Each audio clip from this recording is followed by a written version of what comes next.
Thank you.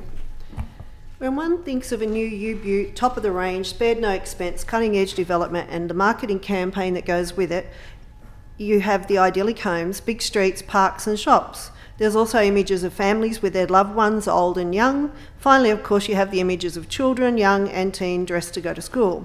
While all this looks great in a catalogue, posters and online advertisements, as a new resident moving into Wollondilly, you should expect these things. The reality, however, is something different. I've spoken at length in this place about the disappointment I and my community feel when looking at the needs of the residents. We need sewer, jobs, policing, health services. We also need schools.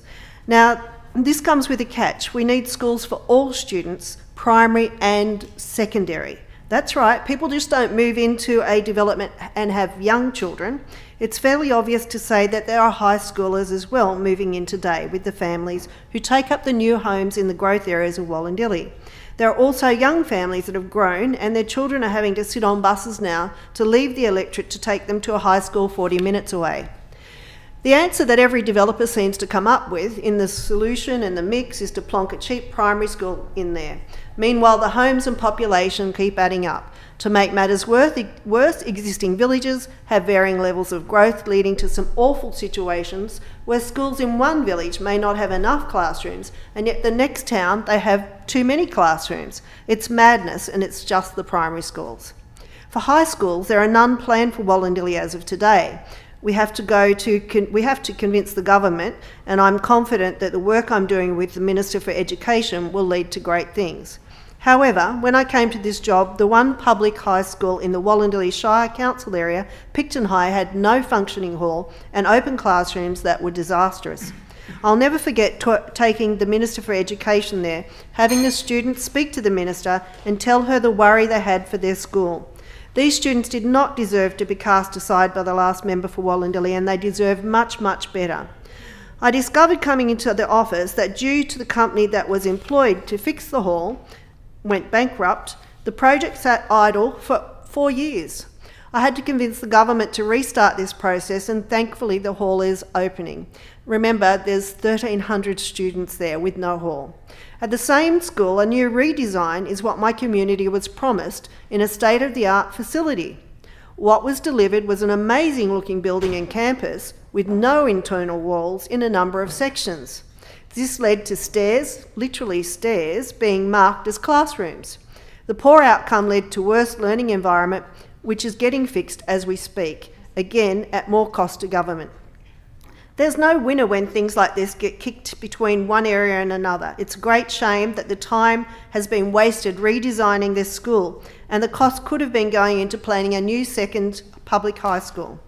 Further education, or education that follows high school, is not an option at all in Wollondilly. We had the Sydney University farms on our border, but even Camden likes to claim this as their own.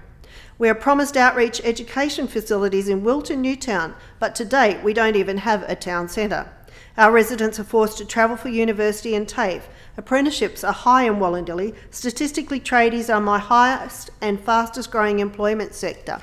Yet, government has not invested in this trend, leading to packed roads that lead in and out of Wollondilly every day. For children who have higher needs, the answer is not easy as well. There is a single school targeted for children with multiple complex disabilities in Wollondilly, Tangara School in Mittagong.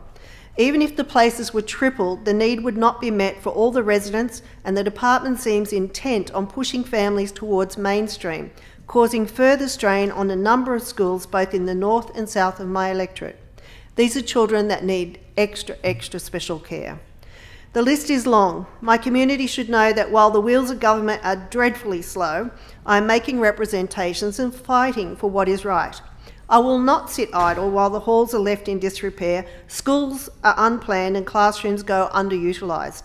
I'm not afraid to do this as your independent voice, and I look forward to continuing this fight, not only for you, but for your children and the schooling that we deserve in the Wollondilly electorate. Are there any private member statements? I call the member for Blacktown. Oh, sorry, I called the Parliamentary Secretary in reply. Thank you, Speaker. Speaker, I rise to acknowledge the comments and the concerns raised by the member for Wollondilly.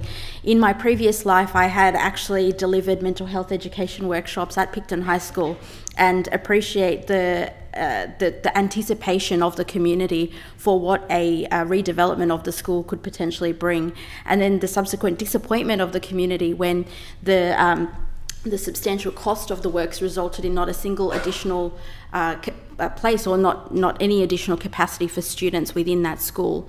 I also respond as a member of a government that has recently invested over $1 billion in essential school maintenance, including $6 million within the Liverpool electorate for incredibly basic school maintenance, which just was not done for over a decade.